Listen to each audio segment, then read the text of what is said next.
Жалғыздық тек Құдайға ғана жарасқан. Осы сөзді жиі айтамыз, бірақ 30-да орда бұзуға, 40-та қамал алуға асықпайтындар көбейіп барады.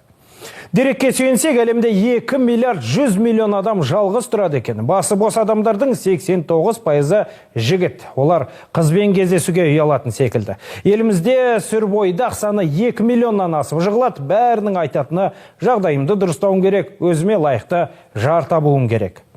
Әрине, орында пікір дерсің, бірақ бас екеу болмай, мал екеу болмайтынын неге естен шығарамыз? Сергелденге түскен сүрбойдақ серлер туралы мөлдір Жақан айтады. Сіз келсеңіз болды, үйдің іші жайнап кетеді. Жайнауын жайнап тұрау, бірақ нәрсе жетіспейді.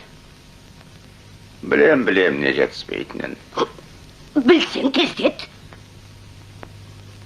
Асығатын не бар? Үлгереміз? Үлгереміз. Қаш.